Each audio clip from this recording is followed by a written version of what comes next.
Halo guys, kami dari kelompok 10 praktikum pengujian bahan baku hasil perairan.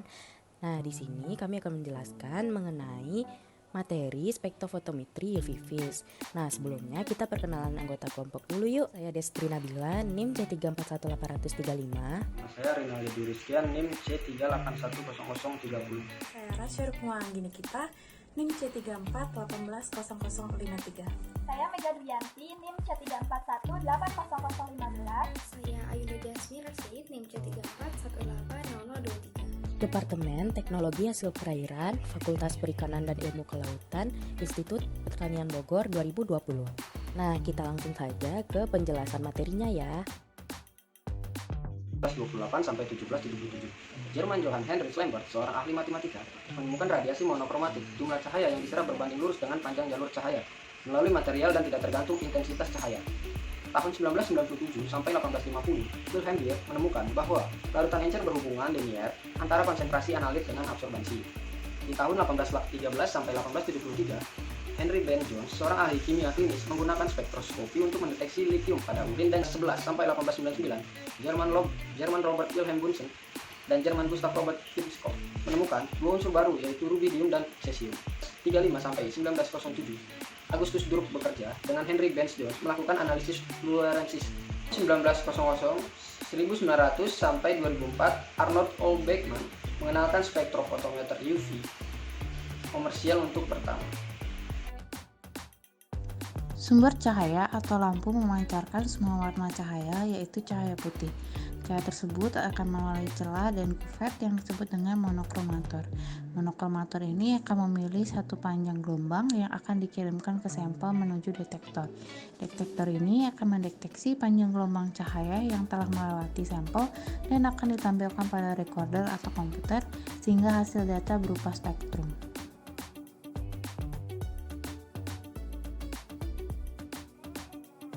Spektrofotometer yang digunakan kali ini yaitu Sinaju UV 1800. Sampel yang akan diamati yaitu larutan triterpenoid pada rumput laut Euchema cottoni.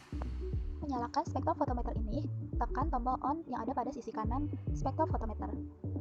Alat ini lebih baik dinyalakan terlebih dahulu 30 menit sebelum digunakan. Spektrofotometer ini telah terhubung dengan komputer dan software UV-Proof.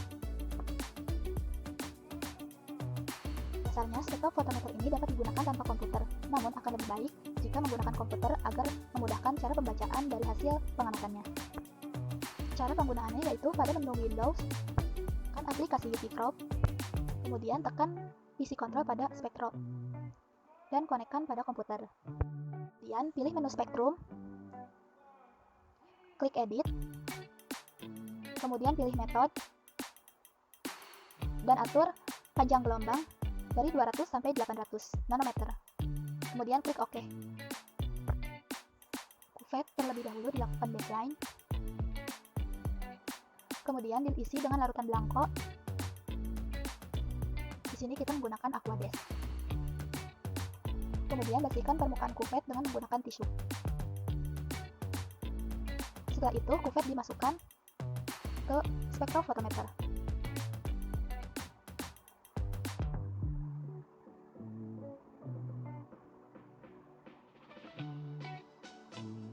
Kemudian tutup. Lalu lakukan baseline pada komputer dengan menggunakan nama domain yang sama, kemudian klik OK.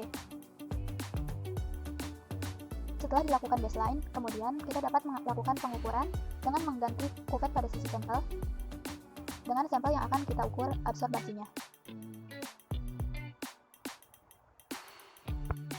Larutan Aquades kita keluarkan dan bilas dengan menggunakan larutan sampel.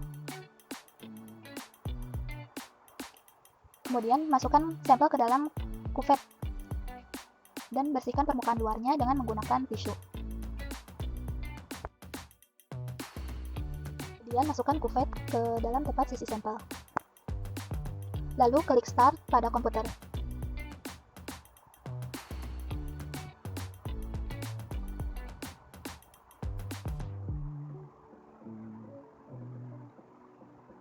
Bila scanning spektrum telah selesai, maka untuk mengetahui puncak absorban maksimum, maka pilih menu Peak Pack pada menu Operation. Terdapat 4 spektrum pada hasil pengamatan nilai absorbansi tersebut. Hasil yang didapatkan dari instrumen spektrofotometri VIVIS ini, yakni berupa grafik spektrum absorbansi yang memuat nilai absorbansi dan panjang gelombang. Spektrum kemudian diamati dan dicatat panjang gelombang serta absorbansi pada puncak atau peak yang terbentuk. Nah, ini merupakan contoh spektrum absorbansi pada penelitian ANAM 2015 yang menggunakan spektrofotometri VIVIS untuk menganalisis senyawa triterpenoid pada ekomakatoni menggunakan spektrofotometri VIVIS. Nah, berdasarkan spektrum absorbansi tersebut diperoleh data, yakni sampel punya serapan panjang gelombang sebesar 253,50 dan 238,50 nanometer. Nah, berdasarkan hasil tersebut, menurut Harborn 1987, triterpenoid akan menghasilkan serapan panjang gelombang pada rentang 180 sampai 360 nanometer, sehingga hasil yang didapatkan memungkinkan senyawa tersebut ke dalam golongan senyawa triterpenoid.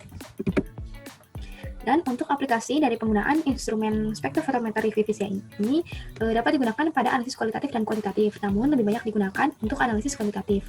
Contohnya yakni pada penetapan kadar Fe sebagai kompleks dengan ofenantrolin. Yang kedua, pada penetapan nitrat dalam makanan daging olahan. Yang ketiga, pada penetapan kafein dalam berbagai kemasan dan minuman kaleng. Lalu yang keempat, yakni titrasi fotometri mendeteksi ekivalen titrasi, di mana analit, bereaksi, atau hasil titrasi mengabsorpsi radiasi. Nah, sekian penjelasan dari kelompok 10 mengenai spektrofotometri VIVIS. Terima kasih. Assalamualaikum.